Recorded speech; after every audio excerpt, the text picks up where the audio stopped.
Hello everyone, I am Suman Kiro और आज मैं आपके लिए लेकर आया हूँ 12th साइंस का टर्म 2 का केमिस्ट्री का सेट 5।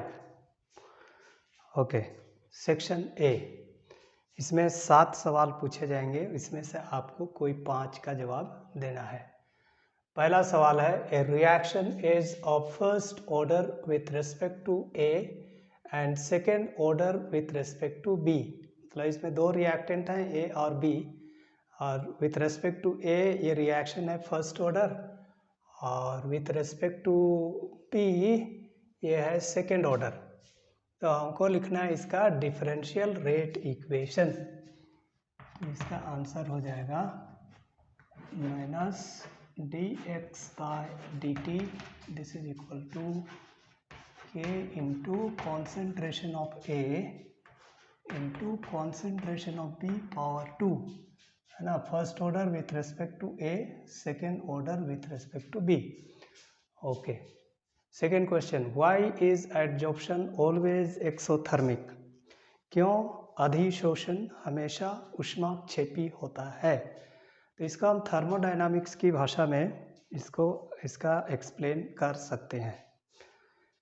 ठीक है, तो जब कोई गैस सॉलिड पर एड्जॉर्ब्ड होता है तो उसका मूवमेंट है ना सीमित हो जाता है, जिससे क्या होगा, उसका एंट्रोपी घटने लगता है। मतलब delta X delta S negative हो जाता है।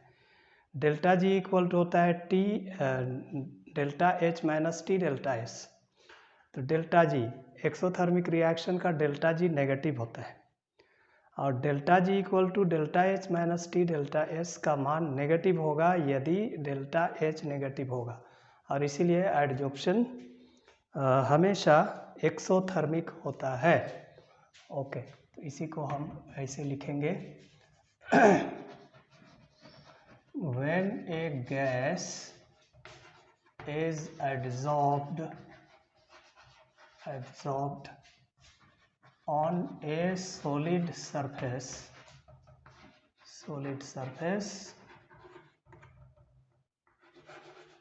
its movement is restricted, okay, leading to decrease in entropy, that is delta S is negative।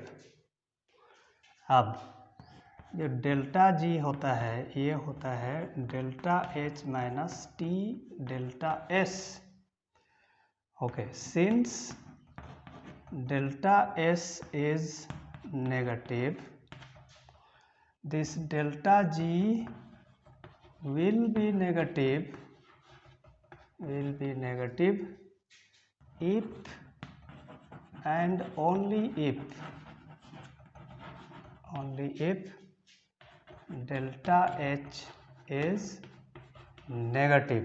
और डेल्टा H नेगेटिव का मतलब है कि the process is exothermic, the process is exothermic।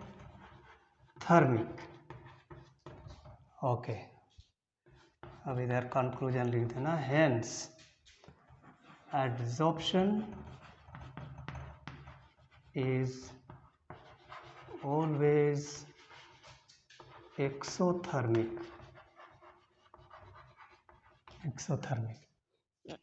When a gas is adsorbed on a solid surface, its movement is restricted, leading to decrease in entropy।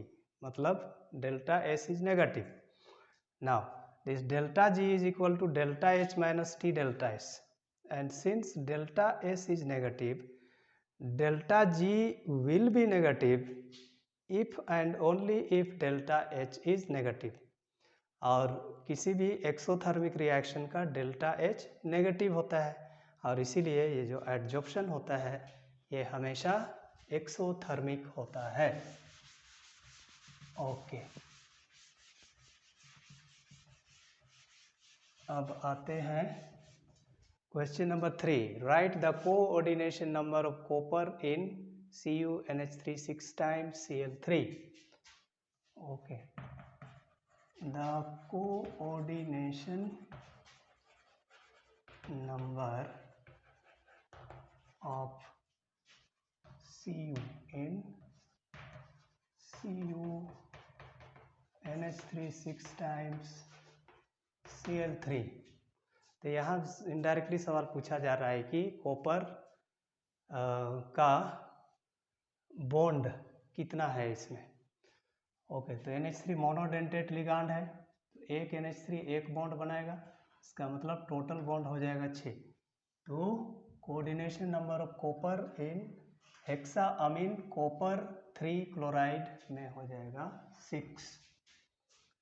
Okay, चौथा, right the IUPAC name of the given compound CH3 CH double bond CH CH2 COOH. Okay, CH3 CH double bond CH CH2 COOH. तो यहाँ main functional group है carboxylic acid. तो numbering करेंगे, इसको priority देंगे 1 2 3 4 5. Okay, तो इस compound में 5 कार्बन है, तो वर्ड रूट हो जाएगा पेंट. अब डबल बॉन्ड है ना, तीसरा नंबर कार्बन से शुरू हो रहा है, तो हो जाएगा पेंट 3 इन. ओके, पहला कार्बन है कार्बोक्सिलिक एसिड, तो इसको हम लिख सकते हैं 1 ओविक एसिड. 1 नहीं भी लिखने से चलेगा, एनीवे तो ऐसा होगा इसका नाम, पेंट 3 इन 1 ओविक एसिड. ओके, पांचवा है right the name of sugar present in RNA, है ना. RNA का फुल फॉर्म होता है राइबो न्यूक्लिक एसिड, और इसीलिए जो शुगर प्रेजेंट है वो होगा ribose. Okay, the sugar present in RNA is ribose. अगर नोटेशन के साथ लिखेंगे तो ये होता है बीटा डी राइबोज, लेकिन आप राइबोज केवल लिखेंगे फिर भी ये सही है, क्योंकि इसका फुल फॉर्म ही होता है ribose nucleic acid. Okay, question number 6. Right the monomer of Teflon. तो टेफ्लॉन का मोनोमर होता है tetrafluoroethene. The monomer of Teflon, इसको पॉली टेट्राफ्लोरोइथीन भी बोलते हैं. Teflon is tetrafluoroethene, tetrafluoroethene. फिर इसका फॉर्मूला लिख देना CF2 double bond CF2. Next है what are the main constituents of Dettol. तो डिटोल का 2 मेन कंस्टिट्यूएंट होता है, एक होता है टर्पिनोल और दूसरा होता है chloroxylenol. Okay, the main constituents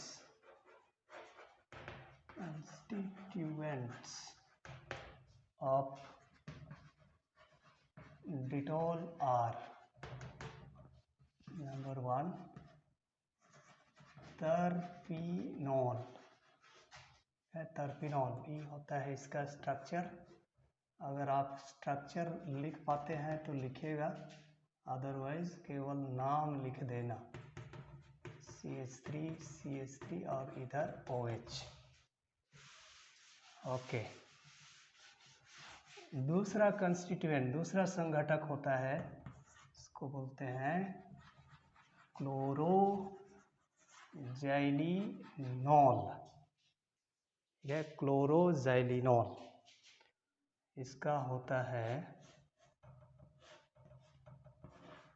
okay क्लोरोजैलिनोल, यहाँ पर OH, फिर यहाँ CH3 यहाँ CH3 और यहाँ Cl। Okay, chloroxylenol. ठीक है, तो इस प्रकार से सेट 5 का सेक्शन ए कंप्लीट हो जाता है। इनमें से कोई 5 आपको लिखना होगा। ओके, अब आते हैं सेक्शन बी। 8वां सवाल है, mention the factors that affect the rate of a chemical reaction. रासायनिक अभिक्रिया की दर को प्रभावित करने वाले कारकों का नाम लिखने के लिए कहा जा रहा है।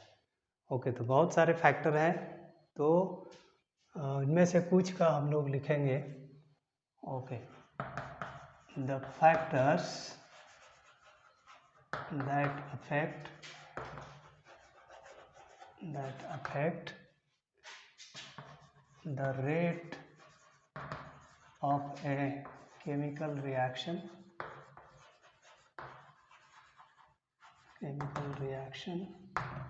are as follows, निम्नलिखित हैं। पहला, concentration of reactants, concentration of reactants। ठीक है, तो ये रिएक्शन रेट होता है, it is directly proportional to concentration of reactants. मतलब कॉन्सेंट्रेशन बढ़ने से रिएक्शन का स्पीड बढ़ता है, कॉन्सेंट्रेशन घटने से रिएक्शन का स्पीड घटता है। ओके, ऐसा हेडिंग लिख करके एक एक लाइन लिख देना। The rate of a chemical reaction increases with increase in concentration of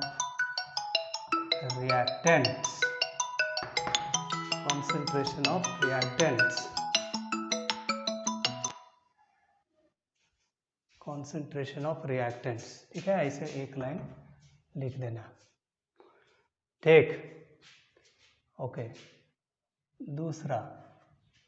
दूसरा लिख सकते हैं टेम्परेचर। ओके, टेम्परेचर बढ़ाने से भी रिएक्शन का रेट बढ़ता है। Okay, the rate of a chemical reaction increases with increase in temperature. फिर यहाँ पर एक अप्रोक्सीमेट रूल है, उसको मेंशन कर देना। An approximate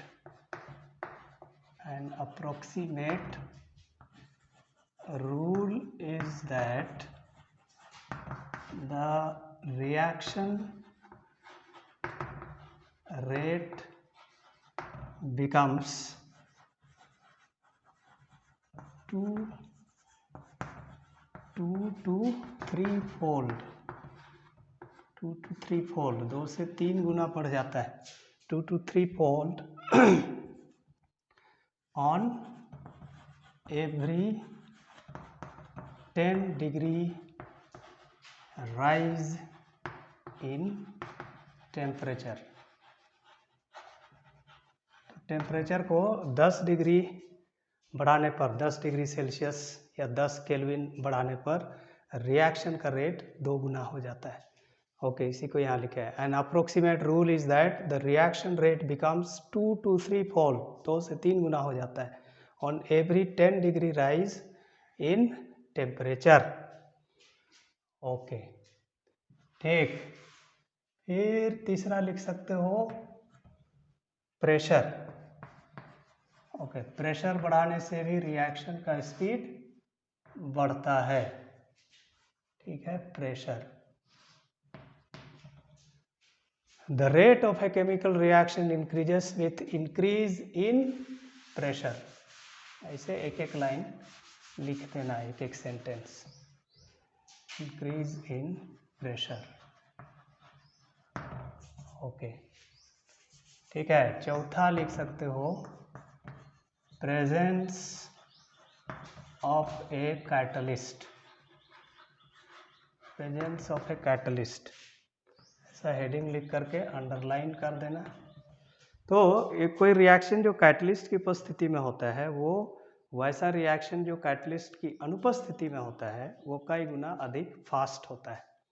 ओके, तो इसको लिख देना, एक कैटालाइज्ड रिएक्शन, एक कैटालाइज्ड रिएक्शन मतलब ऐसा रिएक्शन जो उत्प्रेरक की उपस्थिति में होता है। Catalysed reaction is much faster than an uncatalyzed reaction. Okay, एक एक लाइन लिख देना है। Okay, a catalyzed reaction is much faster than an uncatalyzed reaction. Okay, और एक लिखते हैं, presence of light, presence of light. Okay, प्राय सभी रिएक्शन प्रेजेंस ऑफ लाइट में अधिक फास्ट होते हैं और कुछ रिएक्शन होते हैं जिनको फोटोकेमिकल रिएक्शन कहा जाता है, वो सिर्फ सनलाइट की उपस्थिति में ही होते हैं। ओके, ठीक। The rates of almost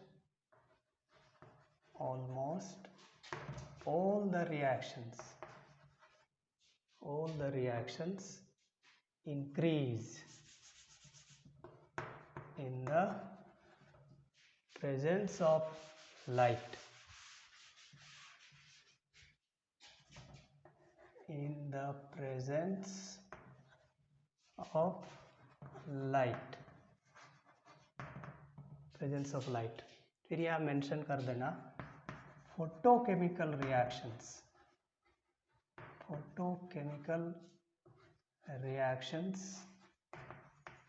occur or take place only in the presence of sunlight, तो 3 नंबर का है, कम से कम 3 तो आप लिखेंगे, है ना, एक एक नंबर का। ठीक है, तो इसके अलावा और भी होता है, इसे नेचर ऑफ रिएक्टेंट्स, क्योंकि केमिकल रिएक्शन में होता है कुछ बॉन्ड्स बनते हैं और कुछ बॉन्ड्स टूटते हैं। So the rate of reaction depends upon the number of bonds broken and the number of bonds made and the easiness with which bonds are broken and made. Okay, तो ये 5 में से कोई 3 को लिख लेना। ओके, ठीक है। तो क्वेश्चन नंबर 8 हो गया।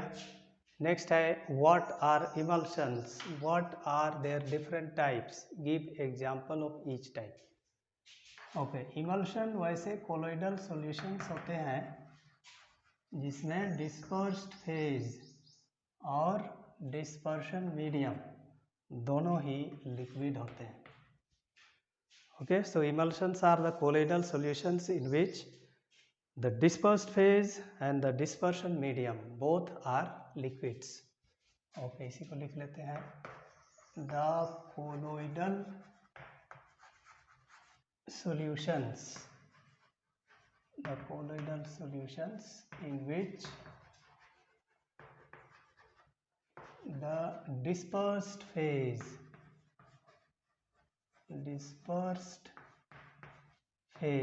है ना, ये सोल्यूट के जैसा होता है, इसकी मात्रा कम होती है, dispersed phase and the dispersion medium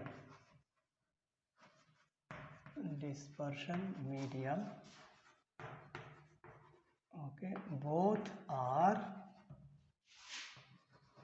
liquids,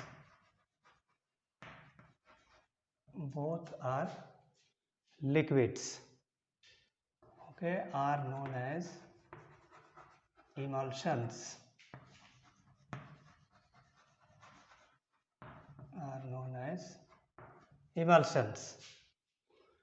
okay, for example milk, ठीक है, इसमें डिस्पर्स्ड फेज होता है ऑयल, डिस्पर्शन मीडियम होता है वाटर। ओके, सवाल का दूसरा भाग, what are their different types.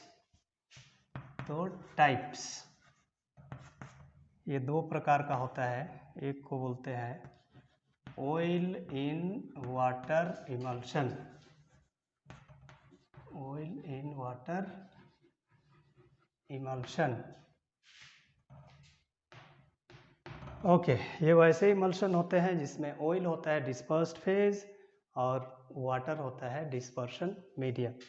तो यहाँ लिख देना the emulsions in which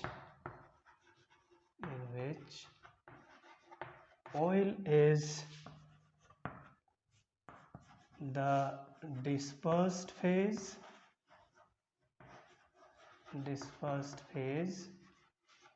and water is dispersion medium are known as oil in water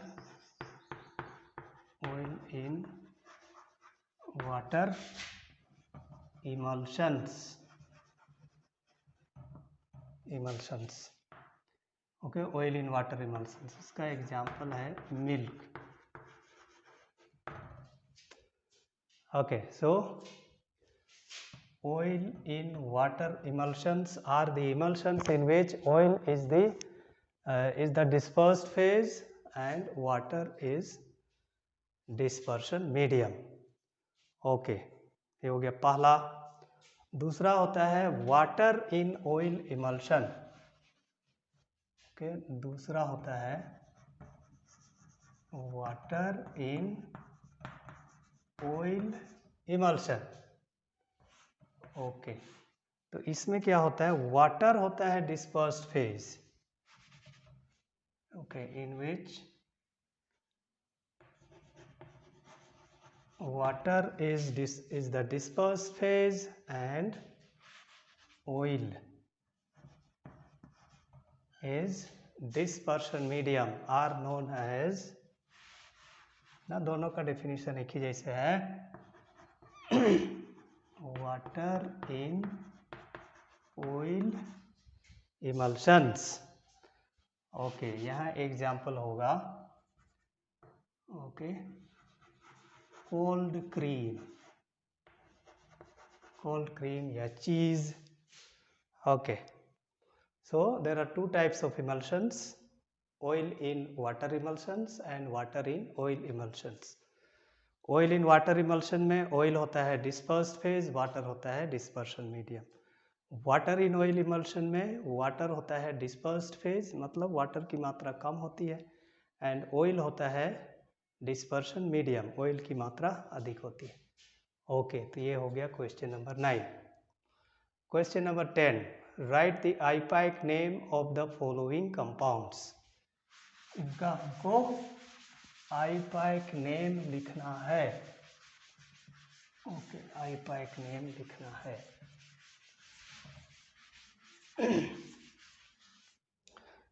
ठीक है, जब भी आपको नोट करना हो वीडियो को पॉज कर लेना, उसके बाद नोट करना। ओके, तो 10 नंबर का पहला सवाल है CrNH3 ओके 3 टाइम्स Cl3, इसका हमको आईपैक नेम लिखना है। ओके, तो इसमें दो प्रकार के लिगांड है, NH3 अमीन और Cl क्लोरिडो। तो अल्फ़ाबेटिकल ऑर्डर में सजाएंगे, तो इसका नाम हो जाएगा tri tri chlorido chromium. Okay, chromium का ऑक्सीडेशन स्टेट, ये तो न्यूट्रल लिगांड है, यहाँ -3, एक क्लोरीन में एक नेगेटिव चार्ज। ओके, तो X plus 0 minus 3 equal to 0, तो x इक्वल टू 3, तो यहाँ ऑक्सीडेशन स्टेट यहाँ पर ब्रैकेट में लिख देना। टेट्राअमीन ट्राईअमीन ट्राईक्लोरिडो क्रोमियम 3। ओके, तो इसमें क्योंकि काउंटर आयन नहीं है इसलिए कोई गैप नहीं होगा, और जो स्क्वायर ब्रैकेट के अंदर होता है उसका नाम रनिंग स्क्रिप्ट में लिखा जाता है, इसलिए कहीं पर बड़ा लेटर नहीं लिखना। ओके, दूसरा है K2NiCN4। ओके, तो यहाँ पर काउंटर आयन लेफ्ट साइड में है, मतलब ये जो कॉम्प्लेक्स वाला भाग है एनायोनिक है, एनायोनिक कॉम्प्लेक्स है, इसलिए इसका मेटल आयन का नाम का अंत 8 से होगा। तो ये काउंटर आयन मतलब पॉजिटिव पार्ट, तो पॉजिटिव पार्ट का नाम पहले लिखेंगे। ओके, तो इसके लिए न्यूमेरिकल प्रीफिक्स नहीं लिखते हैं काउंटर आयन के लिए, तो ये हो जाएगा पोटासियम। अब ई है 4 बार टेट्रा सायानो। ओके, निकेलेट। अब निकेल का ऑक्सीडेशन स्टेट, ओके, ये हो जाएगा 2 + x - 4 इक्वल टू 0, तो x इक्वल टू 2, तो ऑक्सीडेशन स्टेट निकेल का है 2, तो नाम हो गया पोटासियम टेट्रासायानो निकेलेट 2। अब तीसरा नंबर है PtCl2En2 टाइम्स NO3 2 टाइम्स। तो काउंटर आयन राइट साइड में है, मतलब ये केटायोनिक कॉम्प्लेक्स है, तो इसका मेटल आयन का नाम का अंत 8 से नहीं होगा। ओके, इसको प्लैटिनम ही लिखेंगे, प्लैटिनेट नहीं लिखेंगे। ओके, यहाँ पर EN है, EN होता है NH2CH2CH2NH2 है ना, इथिलीन डाइअमीन, या इसका नाम हो जाएगा 1,2 इथेन 1,2 डाइअमीन। ओके, तो ये C से शुरू हो रहा है, E से शुरू हो रहा है, तो इसलिए इसका नाम होगा, और ये कीलेटिंग लिगांड है, इस कीलेटिंग लिगांड का 2 बार होता है, तो इसको बोलते हैं बिस, 3 को बोलते हैं ट्रिस, 4 को बोलते हैं टेट्राकिस, 5 को बोलते हैं पेंटाकिस, तो E हो जाएगा 20। ओके, 2 के लिए 20। अब EN का आईपैक नाम है इथेन 1,2 डाइअमीन, इसमें सिंगल N डाइअमीन। ओके, तो इथेन नहीं, Cl वाला को पहले लिखना होगा। ओके, क्लोरिडो या इथेन 1,2 डाइअमीन। ओके, तो इसको लिखेंगे di chlorido. Okay, 20 ethane 1,2 diamine, ethane 1,2 diamine. Okay, platinum, इसको इसी में लिखना प्लैटिनम। ओके, नहीं समाया इसलिए इसको थोड़ा पीछे से लिखते हैं। ओके, तो इसका नाम हो जाएगा dichlorido 20 ethane 1,2 diamine. Okay, platinum. अब प्लैटिनम का ऑक्सीडेशन स्टेट, ये तो न्यूट्रल लिगांड है, ये होगा 0, यहाँ -2, इधर -2, तो 4 होगा प्लैटिनम 4 नाइट्रेट ना, काउंटर आयन को गैप के बाद लिख सकते हैं, लिखते हैं, तो इधर लिख देना नाइट्रेट। ओके, तो इसका नाम हो गया dichlorido 20 ethane 1,2 diamine platinum 4 nitrate. Okay, अगला सवाल है how will you convert ethanol into following compounds. ये नंबर है ब्यूटेन 1,3 डाइओल। ओके, तो ये एक्चुअली aldol कंडेंसेशन से जुड़ा हुआ ये सवाल है। ओके, aldol कंडेंसेशन से जुड़े हुए सवाल हैं।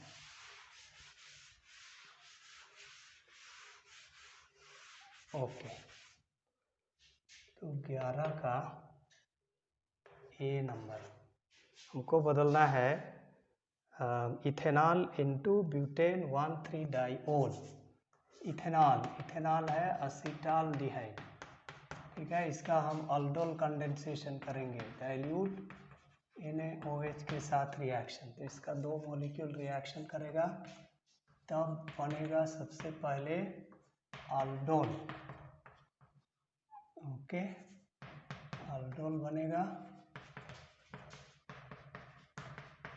तो इसमें 2 मॉलिक्यूल भाग लेते हैं, है ना। CH3CH को इधर ले आना, इसको OH में बदल देना। उसके बाद दूसरा मॉलिक्यूल में से अल्फा कार्बन से एक हाइड्रोजन को हटाना। तो यहाँ से हटाएंगे तो CH2COH बचेगा, तो उसको हूबहू यहाँ जोड़ देना है। ओके, अब क्या करेंगे, इसको हम रिड्यूस कर देंगे। ओके, लिथियम अल्युमिनियम हाइड्राइड से रिड्यूस करेंगे तो ये जो अल्डिहाइड है ये अल्कोहल में बदल जाएगा। तो हो जाएगा CH3COHH CH2CH2OH। यही है 1 2 3 4 ब्यूटेन 1,3-डाइओल। ओके, बी नंबर है ब्यूटूइनॉल। ब्यूटूइनॉल, तो यहाँ तक तो ऐसा ही जाएंगे, CH3COH ethanol. Okay, aldol condensation, तो बन जाएगा CH3COH CH2COH। अब क्या करना है, यहाँ से जल का एक मॉलिक्यूल हटा देंगे। तो इसके लिए हम इसको हीट करेंगे। तो यहाँ से OH और यहाँ से H हटेगा, तो बन जाएगा CH3CH double bond CH COH। Okay, यही है butenol. Okay, C number butenoic acid. तो यहाँ से यहाँ तक तो हम ऐसा ही जाएंगे। ओके, यहाँ लिख सकते हो -H2O। फिर इसको ऑक्सीडाइज कर देंगे तो अल्डिहाइड कार्बोक्सिलिक एसिड में बदल जाएगा। ओके, तो aldol कंडेंसेशन के द्वारा सबसे पहले हम बनाएंगे okay aldol। Okay, dilute NaOH, तब बन जाएगा CH3CHOH CH2COH। Okay, three hydroxy butanol. फिर इसको हीट करेंगे तो जल का एक मॉलिक्यूल हटेगा, यहाँ से OH और यहाँ से H, तब मिल जाएगा CH3CH double bond CH COH। अब इसको ऑक्सीडाइज कर देंगे, क्या से करेंगे, एसिडिफाइड K2Cr2O7। ओके, तो ये जो अल्डिहाइड है ये बदल जाएगा COOH में, COOH। यही है ब्यूटूइनोइक एसिड। ओके, तो ये तीनों ही सवाल aldol कंडेंसेशन से जुड़े हुए हैं। ठीक है, अब आते हैं अगला सवाल। अगला सवाल है differentiate between fibrous and globular proteins. Okay, fibrous protein और ग्लोब्यूलर प्रोटीन में क्या अंतर है, क्वेश्चन नंबर 12। ओके, तो इसको हम कॉलम के रूप में लिखेंगे, फाइब्रस प्रोटीन्स और इधर लिखेंगे globular proteins, globular proteins. Okay,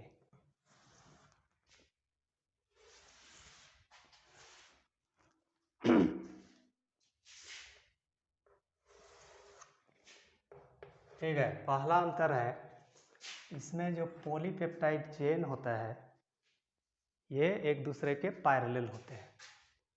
okay, तो यहाँ लिख देना the polypeptide chains run parallel to each other, run parallel to each other। इधर में लिख देना the polypeptide chains are arranged as coils, कोयल के रूप में होता है। ठीक है, ऐसा ऐसा मुड़ा हुआ रहता है कोयल के रूप में। ओके, दूसरा, इनका जो स्ट्रक्चर होता है वो धागे के जैसा होता है। तो यहाँ लिख देना these have thread like structure, thread like structure. ठीक, और इधर लिख देना दीज हैव स्फेरिकल शेप, इनका जो शेप होता है वो स्फेरिकल होता है।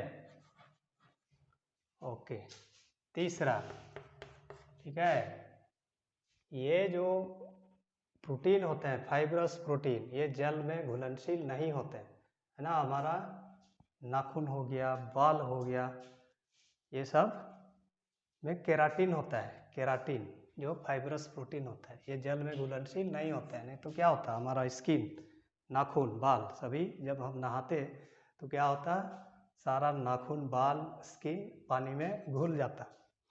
ओके, तो यहाँ लिखना दीज आर इनसोल्यूबल, है ना, नॉट सोल्यूबल को बोलते हैं इनसोल्यूबल इन वाटर। ओके, इधर लिख देना these are soluble in water। Okay, 3 number का है, 3 डिफरेंस काफ़ी है। फिर एग्जाम्पल दे देना, example keratin in skin, nails, okay, feathers, horns, है ना, सींग में भी होता है ये केराटिन, फेदर्स, इधर एटसेट्रा लिख देना, keratin in skin, nails, feathers etcetera. इधर लिख देना haemoglobin, haemoglobin, myoglobin. Okay, haemoglobin, एक एग्जाम्पल दे देना। ठीक है, उसके बाद इसको ऐसे क्लोज कर देना आंसर खत्म हो जाने के बाद। ठीक है, ठीक, question number 13, what are the monomers of Dacron. Okay, Dacron, इसको टेरिलीन भी कहते हैं, तो टेरिलीन के मोनोमर्स क्या हैं। ओके, ये तो 1 नंबर का सवाल जैसे है, इसको 3 नंबर में पूछ दिया है। ठीक है, मुझको नहीं लगता है कि इसको 3 नंबर वाला सवाल में पूछा जाएगा। ओके, 1 नंबर वाला में पूछ सकता है। ठीक है, what are the monomers of Dacron, question number 13। Okay, the monomers of Dacron are,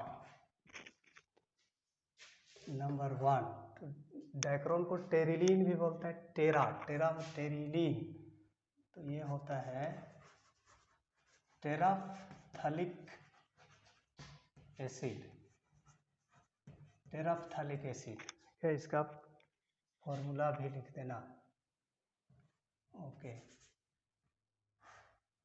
benzene ring,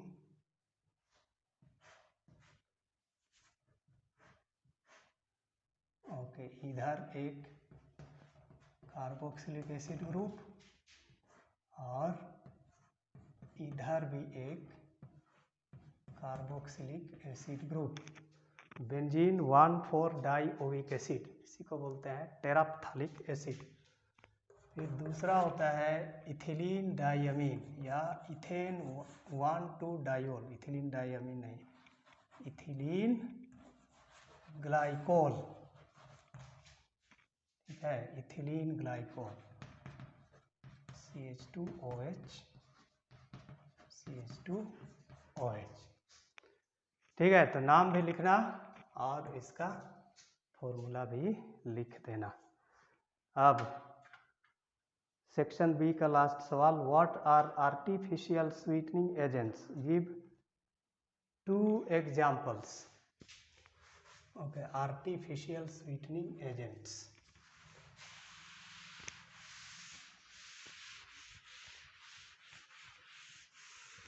okay, artificial sweetening agents होता है the food additives which are used as substitute for sugar, जो शुगर के बदले में use किया जाता है ना, इनको शुगर लेस शुगर भी कहा जाता है, शुगर फ्री ना। डायबिटिक पेशेंट के व्यक्ति है ना, जिनको शुगर नहीं खाना है, वो लोग क्या करते हैं, यही आर्टिफिशियल स्वीटनिंग एजेंट का ही इस्तेमाल करते हैं। ओके, तो यहाँ लिख देना the food additives, food additives मतलब भोजन में मिलाए जाने वाले पदार्थ, the food additives which are used as the substitute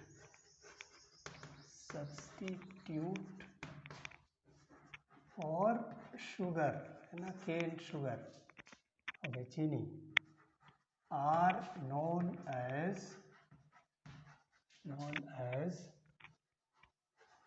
artificial sweetening agents,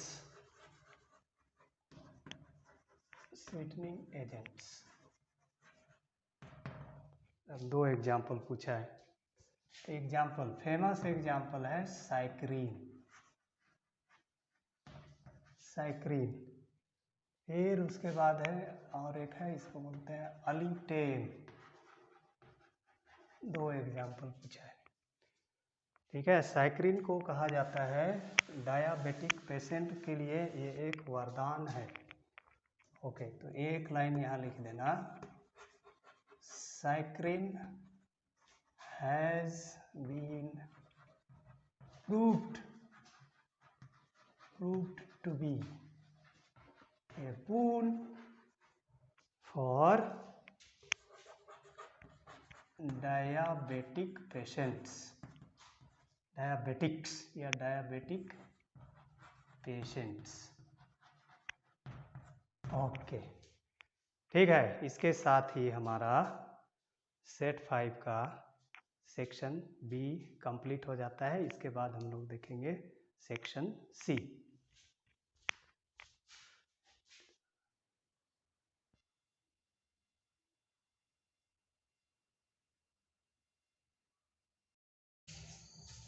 अब आते हैं सेक्शन सी। जैसे कि आपको पता है सेक्शन सी में आपसे 5 सवाल पूछे जाएंगे, जिसमें से आपको कोई 3 आंसर करना होगा। ओके, तो सेक्शन सी का पहला सवाल है the rate constant for a first order reaction is 60 per second, how much time will it take to reduce the initial concentration of the reactant to its 1/16 value। Okay, तो हमारे पास क्या क्या दिया हुआ है। Okay, rate constant for a first order reaction K दिया हुआ है 60 पर सेकेंड। ओके, फिर दिया हुआ है okay, reduce the initial concentration of the reactant to its 1/16th value. तो concentration of reactant after nth half life ये दिया हुआ है 1/16th of initial concentration. Okay, तो सबसे पहले हम निकालेंगे T half. T half equal to होता है 0.693 by K. This is equal to 0.693 by 60. Okay, इसको 60 से डिवाइड करेंगे तो ये होगा 0.06 जार 6, फिर यहाँ 9 है, 6 जार 6, 3 बचा, 6 5 जार 30, 6 5 जार 30. ओके, तो इतना सेकेंड हुआ. अब concentration of reactants, concentration of reactants after n half lives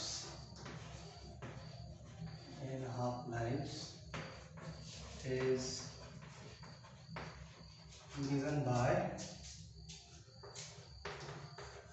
Rn equal to initial concentration by 2 power n. तो यहाँ से हो जाएगा 2n. Okay, 2 power n this is equal to हो जाएगा initial concentration by concentration after nth half life. तो ये बराबर होगा R not by 1/16 into R not. तो R नॉट कैंसल, तो आ जाएगा 2 पावर n इक्वल टू 16. तो ये हो जाएगा 2 पावर n इक्वल टू 16 को भी हम 2 का घात के रूप में लिखेंगे.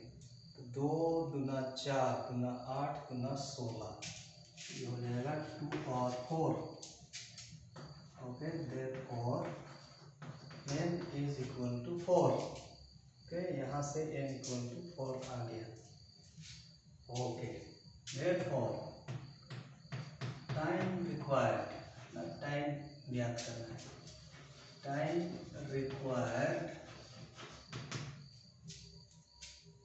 Required will be t half into 4. T half हमारे पास है 0.01155 इंटू 4. अब 4 से इसको मल्टीप्लाई कर देंगे. 4 पचे 20 के शून्य हाथ में 2, 4 पचे 20 और 2 22, हाथ में 2, 4 का 4, 4 और 2 6, फिर 4 का 4, 4 शून्य शून्य. ओके, दिया गया 0.04620. इसको हम लिख सकते हैं दशमलव को यहाँ लगाएंगे. ये हो जाएगा 4.62 into 10 to the power -2 second. ये हो गया आंसर. ठीक है, तो क्वेश्चन में दिया हुआ है rate constant equal to 60 per second. अब पूछ रहा है कि how much time will it take to reduce the initial concentration of the reactant to its 1/16th value. मतलब concentration of reactant after n half life ये बराबर होगा, दिया हुआ है 1/16 इंटू इनिशियल कॉन्सेंट्रेशन. अब टी हाफ बराबर होता है 0.693 बाई के. यहाँ वैल्यू लगा देंगे, ये होगा 0.01155 second. Concentration of reactions after n half lives is given by Rn equal to R naught by 2 power n. तो यहाँ से 2 पावर n बराबर होगा R naught by Rn. Rn equal to इतना है, इसको यहाँ लगा देंगे. R naught कैंसिल हो गया, तो 2 पावर n इक्वल टू हो जाएगा 16. तो इसको 2 का घात के रूप में लिखेंगे तो 2 power n equal to 2 power 4, इसका मतलब है n इक्वल टू 4, इसीलिए टाइम रिक्वायर्ड बराबर हो जाएगा t हाफ इंटू 4, तो ये आता है 0.04620, इसको हम लिख सकते हैं इस प्रकार से 4.62 into 10 to the power -2 second. Okay, ये था क्वेश्चन नंबर 15। ठीक है,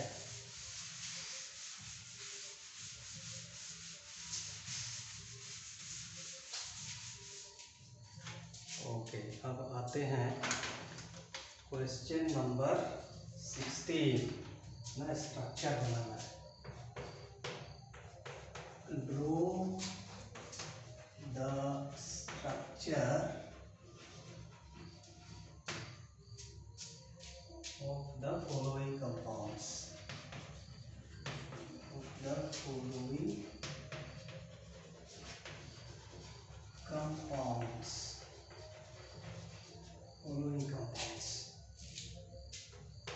तो पहला है HCF6, दूसरा है ICL3, ओके, तीसरा है SF6, ओके, चौथा है IF5 और पांचवा है HCF6। ये रिपीट हुआ है ना, गलती से यहाँ रिपीट हो गया, ओके, ये हो सकता था HCF4। ओके, ठीक है, तो HCF6 ये होगा HCF, इधर एक F, यहाँ F और यहाँ F, और एक लोन पेयर होगा ऐसे। ओके, ICL3 इसका हो जाएगा I, इसमें 2 लोन पेयर होगा,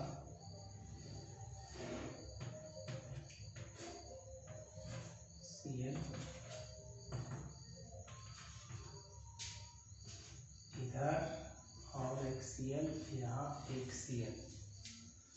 ओके, SF6 इसका स्ट्रक्चर ऐसे होगा, F, यहाँ F ना, ऑक्टाहेड्रल शेप, इधर एक F, यहाँ एक F। Okay, IF5 central item I हो गया, यहाँ F, यहाँ F,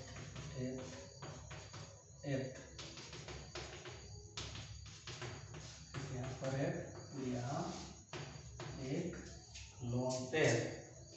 ओके, HCF4 में Xc होगा सेंट्रल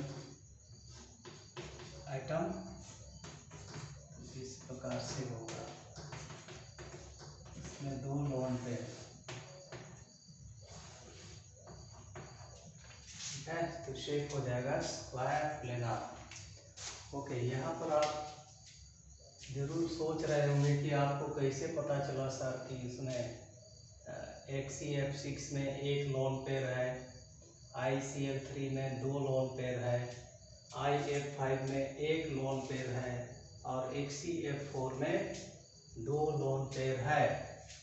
ओके, तो इसके लिए एक फॉर्मेट है, ठीक है, फॉर्मेट है।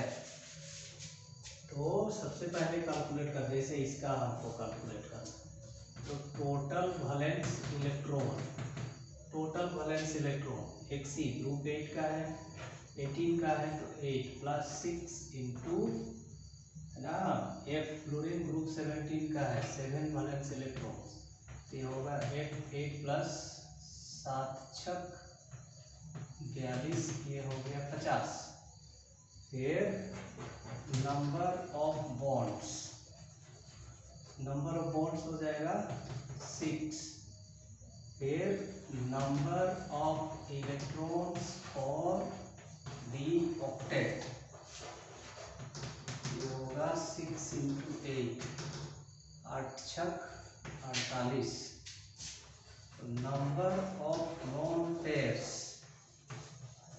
Number of lone pairs equal to 50 minus 48, 50 minus 48 by 2 equal to 2 by 2 equal to 1। इसलिए यहाँ हमने एक लोन पेयर दिया है। अब number of hybrid orbitals, hybrid orbitals ये होता है number of bonds plus number of lone pairs, 6 plus 1 equal to 7।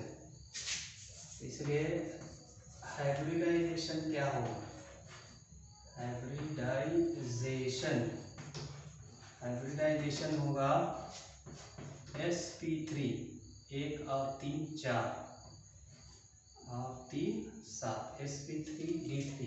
तो जब हाइब्रिडाइजेशन sp3d3 होता है तो ज्योमेट्री होता है ऑक्टाहेड्रल पिरामिड, इसलिए ऐसे बनाए। ठीक है, वैसा ही अगर हम ICl3 की बात करें तो TVE total valence electron, chlorine भी ग्रुप 17 का है, आयोडीन भी ग्रुप 17, तो 17 into 3 plus, okay 7 into 3 plus 7 तो हो जाएगा 7 प्लस 7 3 जार 21, ये हो गया 28। नंबर ऑफ बॉन्ड्स यहाँ पर है 3, electrons for the octet 3 into 18, 3 8 24, तो नंबर ऑफ लोन पेयर्स हो जाएगा 28 माइनस 24, ये होगा 4/2 इक्वल टू 2। अब नंबर ऑफ हाइब्रिड ऑर्बिटल्स ये होगा 3 प्लस 2 इक्वल टू 5, इसलिए हाइब्रिडाइजेशन हो जाएगा sp3d। जब हाइब्रिडाइजेशन sp3d होता है तो जो ज्योमेट्री होता है वो ट्राइगोनल बाइपिरामिड होता है। इसलिए हमने ICl को कैसा स्ट्रक्चर बनाया था, I था, इधर में लोन पेयर, यहाँ पर लोन पेयर, इधर Cl, E हो गया ट्राइगोनल बाइपिरामिड, मतलब एक ऊपर क्लोरीन और एक नीचे। ठीक है, ठीक वैसा ही अगर हम IF7 की बात करें तो iodine group 17, 7 valence electrons, okay ये हो जाएगा 5, क्लोरीन भी ग्रुप 17 का है तो 7 वैलेंस इलेक्ट्रॉन, तो 7 प्लस 35 ये होगा 7 5 12, 4 और 1 2 42। Number of bonds 5, electrons for the octet ये हो जाएगा 5 इंटू 8, 5 8 40। ओके, अब नंबर ऑफ लोन पेयर्स ये हो जाएगा 42 माइनस 40/2 तो हो जाएगा 2/2 इक्वल टू 1, इसलिए यहाँ एक लोन पेयर। अब नंबर ऑफ हाइब्रिड ऑर्बिटल्स ये हो जाएगा 5 प्लस 1 इक्वल टू 6, तो 6 हाइब्रिड ऑर्बिटल होने के लिए हाइब्रिडाइजेशन होगा sp3d2। तो जब sp3d2 होता है तो ज्योमेट्री होता है ऑक्टाहेड्रल, तो इसको बोलते हैं ऑक्टाहेड्रल स्ट्रक्चर।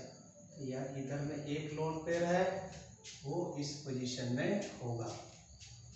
ओके, अगर हम HCF4 की बात करें तो Xc जेनॉन है ग्रुप 18 का, तो 8 valence electron, F4 fluorine group 17 का है 4 इंटू 7, तो E हो जाएगा 8 प्लस 4 7 28, 8 और 8 16 के 6 हाथ में 1 2 और 1 3। अब number of bonds HCF4, HCF4 में नंबर ऑफ बॉन्ड होगा 4, electrons for the octet 4 into 8, 4 8 32। अब electrons for the okay, number of lone pairs ये हो जाएगा 36 minus 32 equal to 4/2 equal to 2। Number of hybrid orbitals ये हो जाएगा 4 प्लस 2 इक्वल टू 6। तो 6 हाइब्रिड ऑर्बिटल के लिए हाइब्रिडाइजेशन होना होगा sp3d2। तो जब sp3d2 हाइब्रिडाइजेशन होता है तो ज्योमेट्री होता है ऑक्टाहेड्रल। Okay, octahedral. तो ये स्क्वायर के हर कॉर्नर में एक एक होगा, यहाँ पर लोन पेयर और इधर लोन पेयर। ठीक है, तो इस प्रकार से स्ट्रक्चर बनता है। तो इसको आपको आंसर में दिखाना नहीं है, आप इसे रफ करके देख लेना है। तो कैसे जानिएगा कि कितना लोन पेयर है? ओके, ठीक है।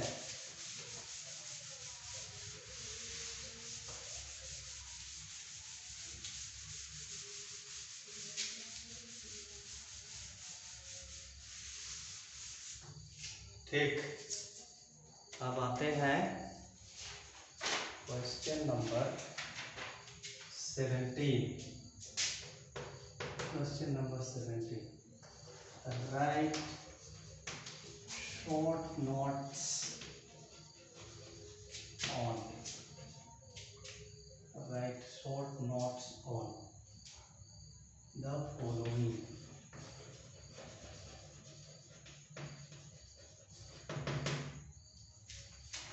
ओके, ए नंबर है अमोनोलिसिस। Ammonolysis, okay. अमोनोलिसिस या तो आप लिख सकते हैं अल्काइल हैलाइड का अमोनोलिसिस या अल्कोहल का अमोनोलिसिस। जब अल्काइल हैलाइड को अल्कोहलिक एनेस्थेटिक के साथ रिएक्शन कराया जाता है इन ए सील्ड ट्यूब, तब ए mixture of amines and quaternary ammonium salt is formed. इसी रिएक्शन को बोलते हैं ammonolysis of alkyl halide. Okay, when alkyl halide is reacted with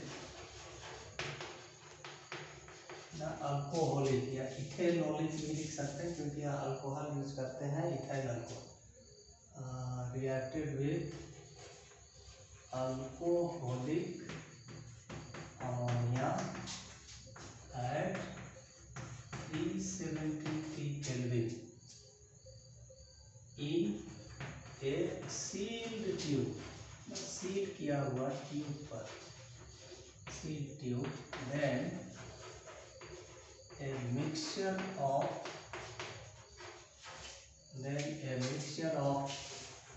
amines. Mixture of amines मतलब primary amine, secondary amine, tertiary amine, amines and quaternary ammonium salt is formed.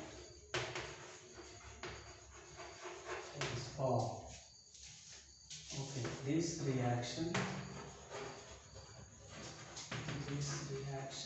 is known as ammonolysis of alkyl halide. Alkyl halide. Okay, फिर एक example दे देना। Example जैसे अगर हम लेते हैं CH3Cl, इसका रिएक्शन अल्कोहलिक NH3 के साथ करते हैं 373 केल्विन पर, तो सबसे पहले बनेगा प्राइमरी अमीन, मिथाइल अमीन, फिर साथ में यहाँ बनेगा HCl, इसको माइनस HCl। अब ये जो रिएक्शन है ये बंद पात्र में हो रहा है, सील ट्यूब में, इसलिए ये रिएक्शन तब तक होते रहेगा जब तक यहाँ का दोनों हाइड्रोजन के स्थान में अल्काइल ग्रुप ना आ जाए। ओके, तो ये रिएक्शन करेगा अगला मॉलिक्यूल ऑफ CH3Cl, तो यहाँ बन जाएगा CH3 2 टाइम्स NH, ठीक है, डाईमिथाइल अमीन। फिर ये रिएक्शन करेगा CH3Cl के साथ, तो HCl का एक मॉलिक्यूल हट जाएगा, तो यहाँ होगा CH3 3 टाइम्स N। अब ये जो नाइट्रोजन है इसके पास लोन पेयर है, तो ये अगला मॉलिक्यूल मिथाइल क्लोराइड का से रिएक्शन करेगा, तब यहाँ पर बनेगा CH3 4 times N plus Cl minus. तो ये हो गया प्राइमरी अमीन, ये हो गया सेकेंडरी अमीन, और ये हो गया टर्शियरी अमीन। फिर ये हो गया क्वाटरनरी अमोनियम सॉल्ट। तो when alkyl halide is reacted with alcoholic NH3 at 373 Kelvin, then a mixture of amines, मतलब primary amine, secondary amine, tertiary amine and quaternary ammonium salt is formed। तो okay, तो primary amine यहाँ हो गया methyl अमीन, secondary अमीन हो गया dimethyl अमीन, tertiary अमीन हो गया ट्राईमिथाइल अमीन, और क्वाटरनरी अमोनियम सॉल्ट हो गया टेट्रामिथाइल अमोनियम क्लोराइड। तो इसी को बोलते हैं ammonolysis of alkyl halide.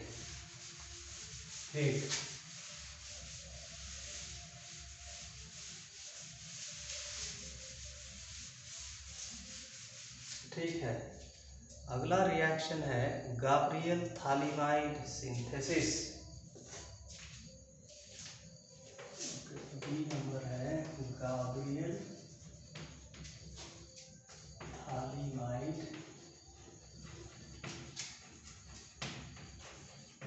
Synthesis.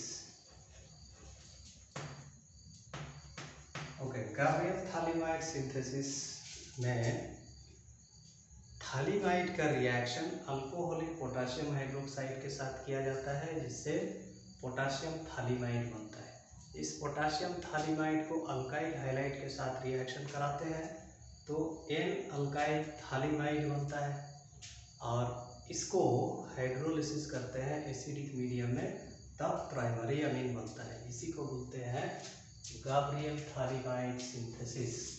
Okay, तो इसी को लिख लेते हैं। When थालीमाइड is reacted with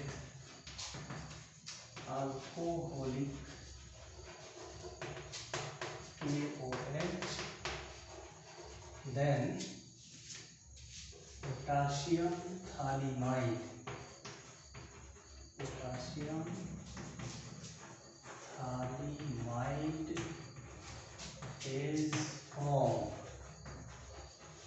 is formed, which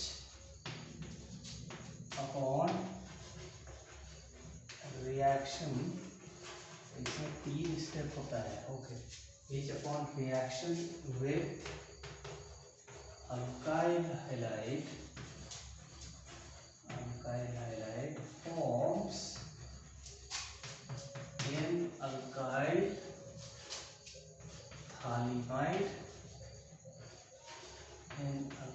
थालीमाइड, which upon hydrolysis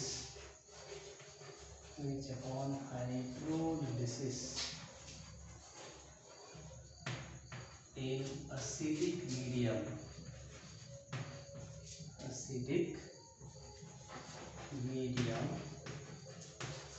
gives primary amine. Primary amine बनाने का ये मेथड है। ओके, फिर यहाँ लिख देना this reaction is known as Gabriel थालीमाइड synthesis। Gabriel थालीमाइड synthesis।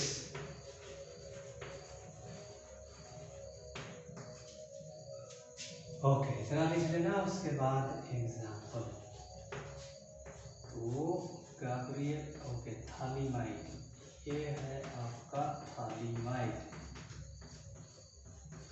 ना, थाइलिक एसिड का माइड। इसको क्या करते हैं, अल्कोहलिक KOH के साथ रिएक्शन कराते हैं, तब बनता है पोटाशियम थालीमाइड। ओके, H की जगह में K आ जाता है। ओके, फिर साथ में इधर बनेगा H2O, तो यहाँ लिख सकते हैं -H2O। फिर इसको अल्काइल हैलाइड के साथ, तो जैसे हमको बनाना है मिथाइल अमीन, तो मैं यहाँ मैं लूँगा मिथाइल क्लोराइड, मिथाइल ब्रोमाइड या मिथाइल हाइड्राइड। अगर मुझको बनाना है इथाइल अमीन, तो इथाइल क्लोराइड या इथाइल ब्रोमाइड या इथाइल आयोडेट लेना होगा। तो डिपेंड करता है कि आपको क्या बनाना है। ओके, मान लिया कि हमको बनाना है मिथाइल अमीन, तो यहाँ हमको लेना होगा CH3Cl, तब बन जाएगा यहाँ पर जो K है इसके जगह में ये अल्काइल ग्रुप, ओके, CH3, तो ये हो जाएगा N मिथाइल थालीमाइड। ओके, फिर इसको हाइड्रोलिसिस करना है H2OH+, तब बन जाएगा थालिक एसिड बनेगा COOH, फिर यहाँ COOH प्लस CH3NH2। ओके, तो लोभी की वर्डिंग थोड़ा लंबा है, लेकिन रिएक्शन एकदम सहज है। आपको जानना होगा थालीमाइड का फॉर्मूला, इसका स्ट्रक्चर।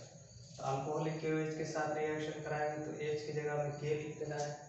फिर यहाँ अल्काइल हैलाइड, कोई भी अल्काइल हैलाइड CH3CH2Cl या CH3Cl, तो यहाँ K की जगह में अल्काइल ग्रुप, तो ये हो जाएगा N अल्काइल थालीमाइड। इस केस में ये होगा N मिथाइल थालीमाइड। फिर इसको हाइड्रोलाइज करेंगे तो E वाला भाग, ठीक है, इधर में OH जुड़ेगा, इधर H जुड़ेगा, दो मॉलिक्यूल, इधर OH यहाँ H, तो ये होगा COOH और ये वाला होगा COOH, और इधर CH3N, दो हाइड्रोजन CH3NH2। ओके, तो ये सबको दिखाना जरूरी नहीं है, वो तो कैसे आ रहा है उसको बताने के लिए हम यहाँ दिखा रहे हैं। ओके, तो हाइड्रोलाइज करने से थालिक एसिड और मिथाइल अमीन बन गया। ओके, अगला रिएक्शन है असेटाइलेशन। असेटाइलेशन,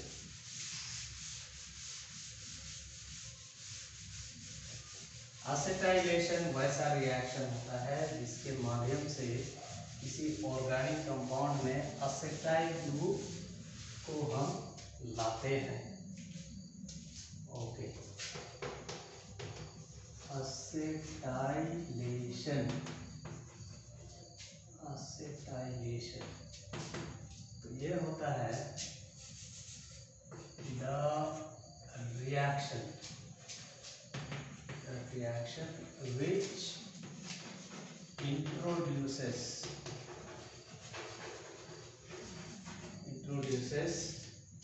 an acetyl group CH3C O group into an organic compound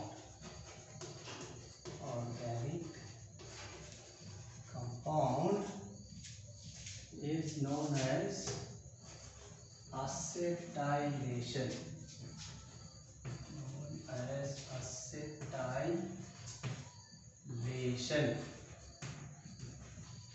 okay, तो ये जो असेटाइल ग्रुप का इंट्रोडक्शन होगा, ये या तो बेंजीन रिंग में होगा या बेंजीन रिंग से जुड़ा कोई ग्रुप में होगा। तो जैसे एग्जाम्पल, अगर हम अनिलीन लेते हैं, अनिलीन, इसको अगर हम रिएक्शन कराएंगे असेटाइल क्लोराइड के साथ, ठीक इसमें एसिटिक एसिड का क्लोराइड असेटाइल क्लोराइड के साथ इन द प्रेजेंस ऑफ pyridine, तब क्या होगा, यहाँ का NH2 का एक हाइड्रोजन के स्थान पर असेटाइल ग्रुप आ जाएगा इस प्लस HCl। इसको बोलते हैं असीटामिलाइड या N-फिनाइल असीटामाइड। ओके, तो ये एग्जाम्पल लिखना या सिंपल एग्जाम्पल ना 11th क्लास का ही। बेंजीन का रिएक्शन जब असेटाइल क्लोराइड के साथ किया जाता है इन the presence of anhydrous AlCl3, तब क्या होता है, बेंजीन रिंग के एक हाइड्रोजन के जगह में असेटाइल ग्रुप आ जाएगा। Okay, COCH3 plus HCl। इसको बोलते हैं, इस प्रोडक्ट को बोलते हैं असीटोफिनोल। ओके, सो ये दो में से कोई एक एग्जाम्पल को लिख देना। सो acetylation is the reaction which introduces an acetyl group into an organic compound. Okay, question number 18 है complete the following reactions. Okay, यहाँ पर है CH3 CH2 3 times CH2OH 3 4 5 pentane 1 all का ऑक्सीडेशन होगा क्रोमिक ऑक्साइड के साथ। प्राइमरी अल्कोहल है, primary alcohol का ऑक्सीडेशन होता है क्रोमिक ऑक्साइड KMnO4 K2Cr2O7 ये सब के साथ, तो बनता है कार्बोक्सिलिक एसिड। ओके, अगर PCC या PDC के साथ करते हैं तो अल्डिहाइड बनता है। क्या करना है, यहाँ CH2OH को COOH में बदल देना। ओके, ये हो जाएगा CH3 CH2 3 times COOH। Okay, 3, okay, 1 और 3 4 और 1 5, तो ये हो जाएगा pentanoic acid. Okay, plus H2O। ठीक, नेक्स्ट है ये है, ओके, अभी हमने पढ़ा असेटाइलेशन, तो ये है फ्रीडेल-क्राफ्ट असाइलेशन। तो इसमें क्या करना होगा, बेंजीन रिंग में ये C2H5 को यहाँ लगा देना है, फिर plus HCl ethyl phenyl ketone. फिर ये कीटोन है, इसका क्लेमेंसन्स रिडक्शन, अल्डिहाइड या कीटोन का क्लेमेंसन्स रिडक्शन कराते हैं तो अल्केन बनता है। तो ये हो जाएगा CH3 CH2 C double bond O बदल जाएगा CH2 में, फिर इधर लिख सकते हैं C2H5, अब O हट जाएगा H2O के रूप में। इस प्रकार से बन गया N-ब्यूटेन। ठीक, नेक्स्ट है बेंजाल्डिहाइड का रिएक्शन कॉन्सेंट्रेट NaOH के साथ। तो ये एक्चुअली है कानिज़ारोस रिएक्शन, जिसमें ये वैसा अल्डिहाइड का रिएक्शन होता है जिसमें अल्फा हाइड्रोजन नहीं होता है। इसमें से एक मॉलिक्यूल का ऑक्सीडेशन होता है, दूसरा मॉलिक्यूल का रिडक्शन होता है, और इसके फलस्वरूप अल्कोहल बनता है और सोडियम सॉल्टो कार्बोक्सिलिक एसिड बनता है।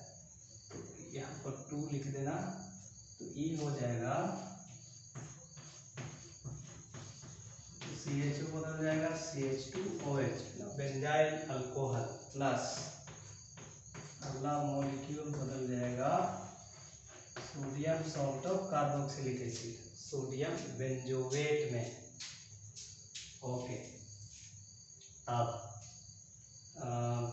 मेटा नाइट्रो ब्रोमो बेंजीन, इसका reaction magnesium in the presence of ether के साथ करेंगे तो रिग्नार्ड्स रिएजेंट बनेगा। ओके, यहाँ इतना जैसा है वैसा ही लिख देना है, और ब्रोमीन के पहले यहाँ लाना है MgBr।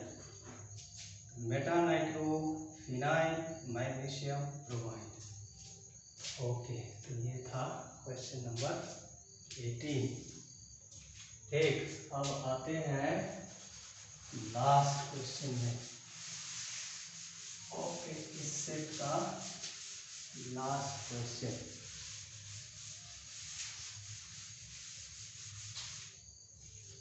ठीक है, लास्ट क्वेश्चन है how are vitamins classified, describe each type along with 2 examples, give 2 important sources of vitamin A and vitamin C.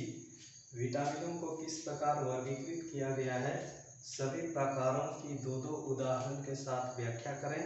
Vitamin A तथा विटामिन सी के 2 महत्वपूर्ण स्रोतों के नाम लिखें। ओके, तो क्वेश्चन का पहला भाग है how are vitamins classified. Vitamins को क्लासिफाई किया जाता है उनकी घुलनशीलता के आधार पर, कि वो फैट में घुलनशील है कि जल में घुलनशील है। तो यहाँ पर लिख देना vitamins are classified, vitamins are classified on the basis of their solubility in water or fat। ठीक है, पानी में घुलनशील होते हैं कि वसा में घुलनशील होते हैं।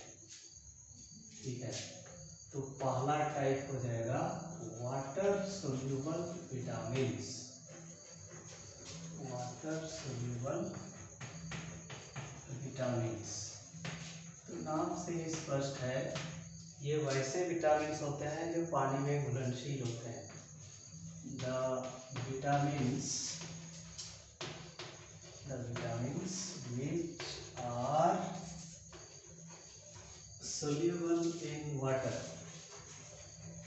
which are soluble in water, are known as water soluble vitamins। Water soluble vitamins. और इसमें 2 विटामिन वाटर सोल्यूबल होते हैं। ठीक है, तो इनको याद कर लेना और बाकी को लिख देना फैट सोल्यूबल। तो विटामिन बी और विटामिन सी ये वाटर सोल्यूबल होते हैं। ओके, दूसरा fat soluble vitamins. Fat soluble vitamins ये वैसे विटामिन्स होते हैं जो फैट में वसा में घुलनशील होते हैं। तो इसको लिख देना the vitamins which are soluble in fat,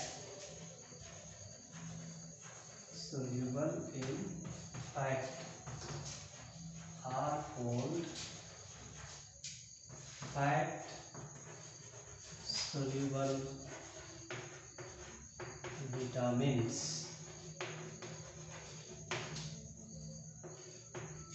okay, example vitamin B और विटामिन सी को छोड़कर बाकी सब विटामिन। तो यहाँ लिख देना विटामिन ए। ओके, बी और सी तो वाटर सोल्यूबल है। Vitamin D, vitamin E and vitamin के। ओके, ए बी एंड के ये होते हैं फैट सोल्यूबल विटामिन्स। सवाल का दूसरा भाग है give 2 important sources of vitamin A and vitamin C.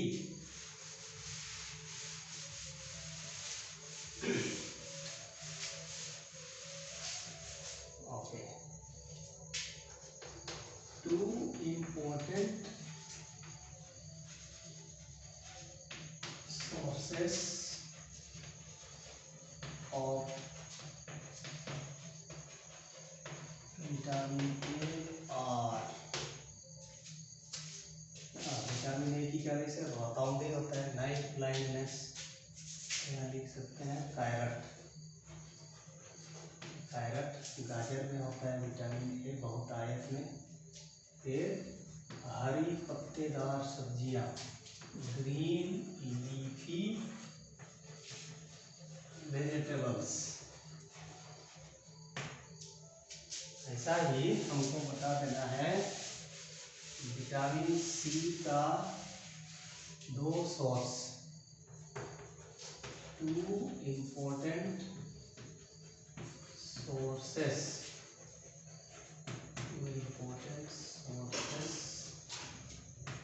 Of vitamin C are, है ना। एक होता है, इसको बोलते हैं citrus fruits. Citrus fruits,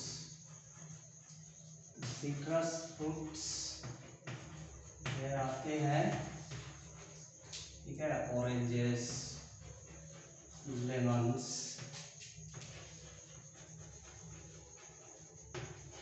etcetera.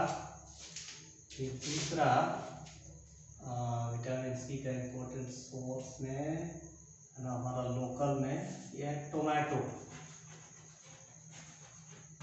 Tomato, तो ये 2 स्रोत, ठीक है। तो इस प्रकार से हमारा केमिस्ट्री का सेट 5 कंप्लीट हो जाता है। उम्मीद है आपको इससे हेल्प मिला। यदि आपको इससे हेल्प मिला तो आप इसे अपने दोस्तों को भी शेयर कीजिएगा, और यदि चैनल में नए हैं तो इसे आप सब्सक्राइब कर लीजिएगा, ठीक है। सबों को best of luck, may God bless you.